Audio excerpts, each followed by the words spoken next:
Let's talk about Aaron Glenn. He was the toast of the town after the Lions clinched home field advantage, #1 seed in the NFC at 15-2, which was still crazy to think about. They was going into a game with a divisional opponent 14-2. You know, what make it a little bit more impressive is that the Lions had a first place schedule at 14-2. I want to say the Vikings finished third in the division last year. So, you know, I still think that's a pretty historic game. Obviously, they moved on to Washington. And let me say this real quick. I'll talk about the Packers for 1 second, right?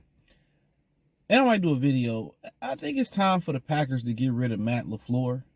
You know, one thing I really didn't understand in that Packers and Eagles game, and maybe because, you know, Jordan Love ain't 100% healthy, why don't the Packers, knowing that you were shorthanded at receiver, seeing what Jalen Hurts threat the run does for Saquon Barkley? Everybody talking about the Eagles' offensive line, but it's the threat of Jalen Hurts to run that opens up a lot of lanes, make the lanes and the holes bigger for Saquon Barkley. My thing is this. Why don't the Packers use Jordan Love legs more?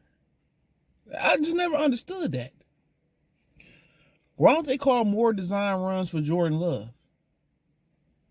That's what I don't understand. If I know I'm shorthanded, I'm down Watson, Dobbs went down. Dobbs had a head injury even with the Guardian caps on. And that fucking field is cold as fucking Philly yesterday. So yeah, but why don't they use Love's legs? Like it's time for the Packers to get another coach and an offensive coordinator that's modern.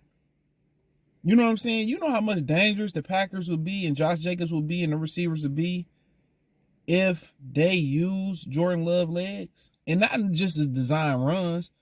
Like, get them outside the pocket, give them the threat and run. It's like we got a wave of quarterbacks, black quarterbacks now, that's refusing to run the football. You know, they just want to prove that they pocket passers. C.J. Stroud, Shedeur Sanders, Jordan Love. It's kind of that wave of we having some black quarterbacks that want to prove that I won't use my legs. I'm going to use my arm. You know, the Packers probably would have won that game had Jordan Love, or been more competitive had they utilized Jordan Love legs. And Matt LaFleur's offense is just outdated. Let's just call it what it is. But nonetheless, but this game, I had to get that off my chest. This game Saturday night is supposed to be. And apparently they're considering this game Saturday night the least competitive of the games. This is not a smash hit viewing. I think Saturday afternoon may be the worst slot. I could be wrong, but I think Sunday night is the worst slot. I remember Skip Bayless explaining this years ago. I think Saturday night is where programming goes to die. And you may ask, like, why is that? One of the major reasons why that actually is because Saturday night everybody's doing stuff. You know, parties, shindigs, going to the movies, going out to eat. Saturday evening, a lot of people, even in the cold, a lot of people don't sit at the crib. So they're basically telling you that if this game is truly on Saturday night, this is the least competitive or least attractive game against two really good, ferocious fan bases too. So obviously the peak game is going to be Baltimore and Buffalo. I don't know how the schedule going. If I had to guess, in reality, the Saturday afternoon game should be Kansas City and Houston. That should be in the least competitive TV spot. Let me say that first. That's the most unattractive game. But you got Patrick Mahomes, so they always prime time. So who else would you? Yeah. So, and then you have Philadelphia taking on either Minnesota or LA. And as I'm shooting this video, it's Monday afternoon. So if I had to guess, Buffalo and Ravens is the premier game. Whatever spot that is, that's the best, in my opinion. That's the most attractive game. The least attractive game is Kansas City and Houston. So if I had to guess, Kansas City and Houston, if they wasn't the Kansas City Chiefs, that should be Saturday afternoon. And looking at the other game, whatever the peak time is if it's 1 o'clock, if it's Sunday night, Buffalo and the Baltimore Ravens is the best game. And I've had to say the second best game, in my humble opinion, is either Philadelphia versus Minnesota / LA, Detroit, and the Commanders. My thing is this. The outdoor games, I would say this. Me personally, being impartial, I believe the Lions and Commanders are going to be a better game. Especially if you Matthew Stafford outside at Lincoln Financial. Or I really think the best game is Baltimore and Buffalo. The second best game on competitive standards, Detroit and Commanders, Lions and Commanders. The third game is whatever happens with Philly and then LA and the Minnesota. And then the worst game is Houston and Kansas City. That's just my opinion ranking them. But it all falls on Aaron Glenn Saturday. If it's Saturday night, they're playing the Commanders, and fall on him. He has struggled versus mobile quarterbacks, whether it was Josh Allen, Lamar Jackson last season, not this parent season, but 2023 season. He struggled with quarterbacks that can maneuver. I believe Denver did a good job on Josh Allen for the most part yesterday, building that wall, getting sacks, keeping them in the pocket. Their offense just couldn't score no points. So they got to preach just building that wall around Jaden Daniels. That's what they got to preach. Not letting them get that edge.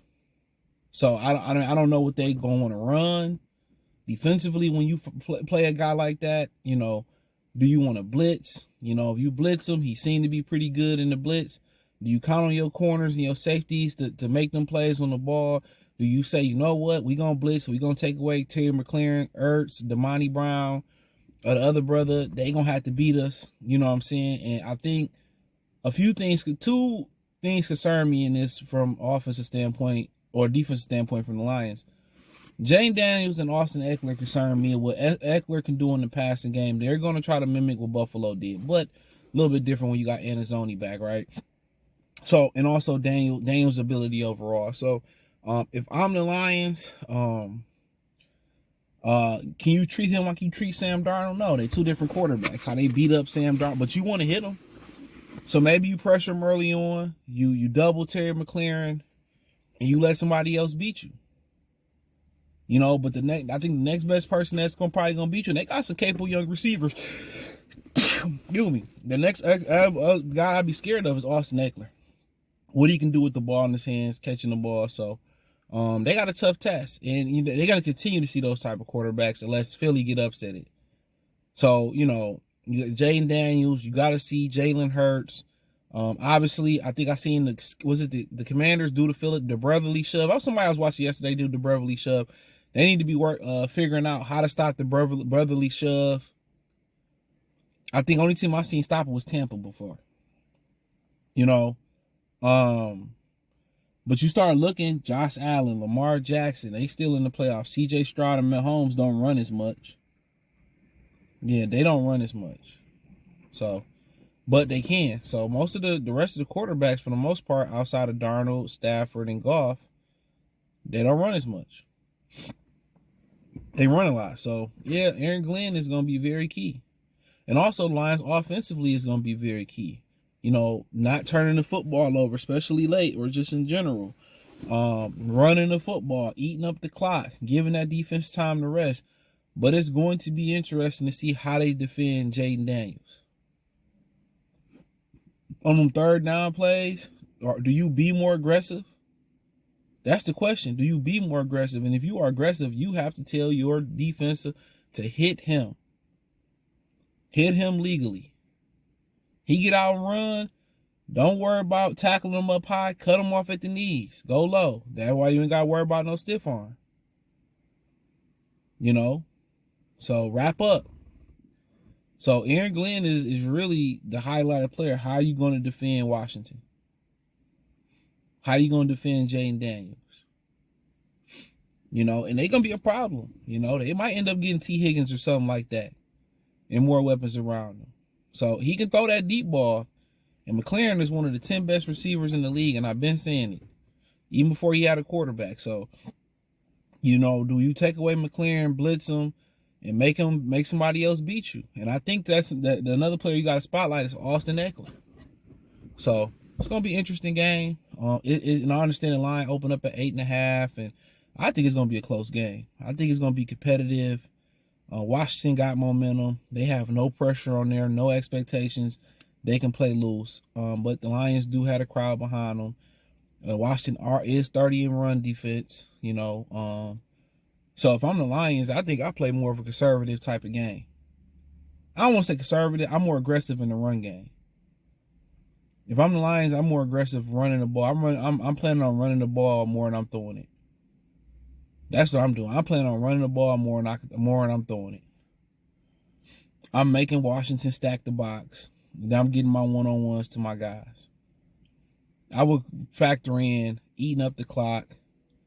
They don't run the ball. They run the ball based off their quarterback. So I want to get Washington playing from behind, playing faster. I want to pin our ears back, you know, contain the quarterback. But I'm interested to see what that defensive room can cook up because they've been struggling with mobile quarterbacks. So as far as the matchup they got, it was really no really ideal matchup that you feel confident in because you don't want to play Minnesota Green Bay three times, excuse me. You know, in the NFL, you know, 3 times, you know what I'm saying? Then, you know, you want to play Stafford again, really? Back and forth field? I mean, at some point, he got to hit a lick. So it really wasn't no real respect. You couldn't play Tampa Bay because of the season. So in reality, it was either two trilogies, or it was Washington. So Washington is a good football team.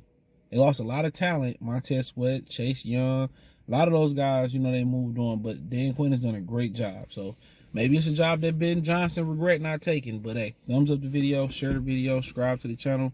The subscribe button is the bell icon button. Hit all notifications, increase your chance to get notifications. We go live and drop video. Check out Detroit Lions Talk playlist for more videos like this. Hit the link tree.